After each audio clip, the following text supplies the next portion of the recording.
Première question de Vincent Hadidi. Bonsoir Président, que pensez-vous de la cession d'une île française à l'île Maurice, sans aucune contrepartie pour notre pays? Alors, d'abord, avant de répondre à ça, je m'aperçois que j'ai oublié de préciser qu'il y a ici, là, au coin de l'écran, le nombre de nos adhérents, qui sont actuellement, c'est le nombre d'adhérents à l'UPR, un nombre qui est mis à jour en direct. Donc pendant cet entretien, eh bien, vous pouvez adhérer, bien entendu, puis vous verrez votre adhésion apparaître rapidement. Alors la question, si j'ai bien compris, je pense que l'auditeur fait allusion à l'affaire de l'île de Tromelin. Je pense que ça doit être ça. Effectivement, j'ai vu ça dans la presse hier ou avant-hier. L'îlot de Tromelin qui fait partie de ce qu'on appelle les îles éparses françaises.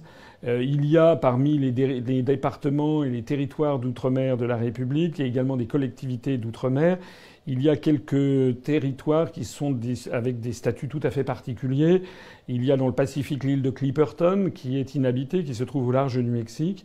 Il y a dans l'océan Indien les îles australes et antarctiques françaises, avec également les îles de Crozet, Kerguelen, Amsterdam et Saint-Paul. Et puis, dans le canal de Mozambique, et donc entre Madagascar et la côte africaine du Mozambique, et puis ensuite à l'est, au nord-est de Madagascar, et donc à l'ouest, au nord-ouest de l'île de la Réunion, il y a quelques îles, notamment les îles Glorieuses et l'île de Tromelin. Alors je crois, enfin je n'y suis jamais allé, mais je connais bien la région, j'y suis allé souvent.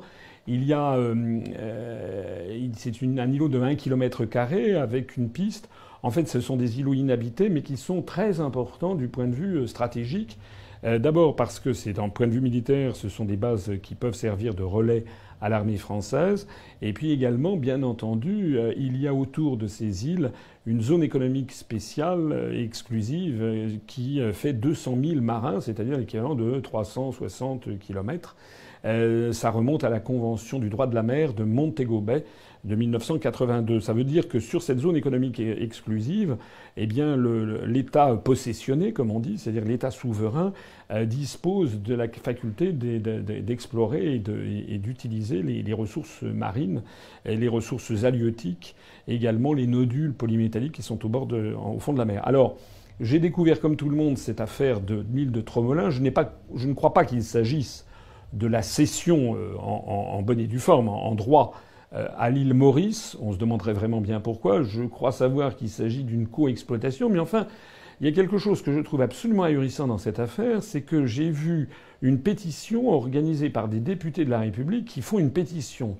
Alors, on croit rêver, parce que si les députés en sont à faire des pétitions maintenant, ça veut donc bien dire qu'ils ont le sentiment qu'ils ne pèsent plus absolument plus rien et qu'il n'y a même plus de débat à l'Assemblée nationale sur un sujet de cette nature. Alors moi, je ne veux pas dire de sottises sur un dossier que je ne connais pas bien. Je n'ai vu que ce que j'en ai vu dans la presse.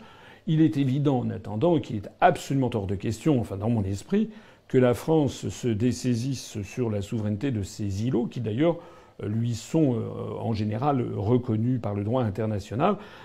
Si j'ai bien lu l'article ou certaines des pétitions qui circulent, la zone économique exclusive autour de l'îlot de Tromelin représenterait quelque chose de tout à fait considérable, parce que c'est pas parce que l'îlot fait 1 km² que la zone économique exclusive qui est autour est petite. C'est tout à fait important.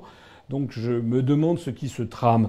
De façon plus générale d'ailleurs, c'est à rajouter, c'est à raccrocher à la comment dirais-je, à la perte de sens de la souveraineté nationale, à la perte de sens des intérêts nationaux. On a l'impression que dans tous les domaines, c'est une espèce de fuite éperdue et des dirigeants qui ne croient même plus dans leur devoir de défendre les intérêts nationaux.